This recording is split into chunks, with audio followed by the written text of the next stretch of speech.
నమస్తే అస్తు భగవన్ విశ్వేశ్వరాయ మహాదేవాయ త్ర్యంబకాయ త్రిపురాంతకాయ త్రికాగ్నికాలాయ కాలాగ్నిరుద్రాయ నీలకంఠాయ మృత్యుంజయాయ సర్వేశ్వరాయ సదాశివాయ శ్రీమన్ మహాదేవాయ నమః. మురళీకృష్ణ. నమస్కారం. ఇండియాలో వనభోజనాలకి ఈ మంత్ లో వెళ్తారు కదా, అమెరికాలో వెళ్ళాలండి అది?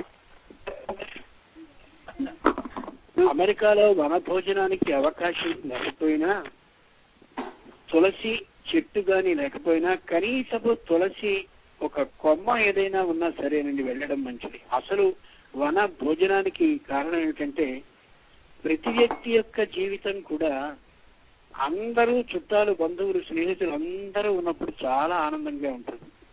కానీ ఏ వనంలో తుమ్మ చెట్టు పక్కన గంధం చెట్టు, గంధం చెట్టు పక్కన ముళ్ళ చెట్టు, ముళ్ళ చెట్టు పక్కన చక్కనైనటువంటి పుష్పాలకి సంబంధించిన చెట్టు ఎలా ఉంటుందో, అలా మనందరం కూడా పరమేశ్వరు చేత సృష్టింపబడిన వాళ్ళం అయి మంచివాడు, చెడ్డవాడు, మహాద్భుతమైన పండితుడు, చక్కనైన ఐశ్వర్యవంతుడు, పరమనిర్ధనుడు, ఇలా ఇంతమంది మధ్యలో వరుసగా వనంలో ఉన్న చెట్టలాగా మనం జీవిస్తున్నామని తెలియచెప్పడానికి వన భోజన విధానం ఏర్పాటు చేశారు. ఒకటి. రెండు, వన భోజనం అని అనగానే ఇక్కడి నుంచి వస్తువులన్నీ అక్కడికి పట్టుకువెళ్లే విధానం దురదృష్టవశాత్తు ఈ భారతదేశంలో ఉందండి వేళ. కానీ వాళ్ళు అన్నది ఏమిటంటే, వనానికి వెళ్ళినప్పుడు ఎండిన కర్రల్ని కొంతమంది ఏరుకు తేవాలి, వనానికి వెళ్ళినప్పుడు అక్కడ ఉన్న నాలుగురాళ్ళని మరొకరు పోగు తీసుకురావాలి, పాత్రలు మాత్రం ఇక్కడి నుంచి వస్తు ద్రవ్యాలు పట్టుకు వెళ్ళాలి తప్ప వంటని చేయడాన్ని అన్నిటినీ కూడా అక్కడికక్కడే ఎవళ్ల మటుకు వాళ్ళు అన్ని తీసుకొచ్చి ఒక్కరోజు అలా సంవత్సరంలో చేసినట్టయితే ఎంతో ఆనందం, ఆశ్చర్యం కలుగుతుంది.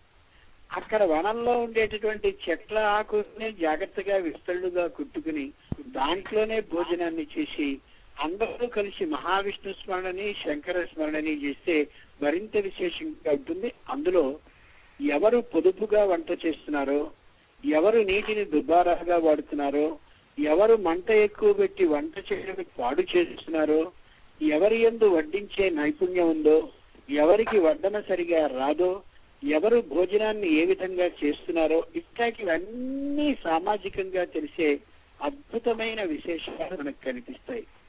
వన భోజనంలో ఉసిరి చెట్టు ఎందుకు పెట్టాలి అన్నారంటే, ఈ కార్తీక మాసంలో శరదృతువులో విపరీతమైన చలి, మంచు ప్రారంభం అవుతూ ఉంటుంది కాబట్టి శ్వాసకోశానికి సంబంధించిన వ్యాధుల్ని పూర్తిగా తొలగించగలిగిన శక్తి ఉసిరికి ఉందని తెలియచేయడం కోసం ఉసిరి చెట్టు కింద భోజనం చేయమన్నారు. అలాంటిది లేనటువంటి సందర్భంలో అమెరికాలో అది అసాధ్యం కాబట్టి ఉసిరి చెట్టుని కనీసం స్మరించుకోవడమే కాక శ్వాసకోశ వ్యాధి నాకు రాకుండా చేయమని పరమేశ్వరుని ప్రార్థిస్తూ వనభోజనాన్ని చేయడం ఉత్తమోత్తమం అండి. ఇది దీని సమాధానం. ధన్యవాదాలు.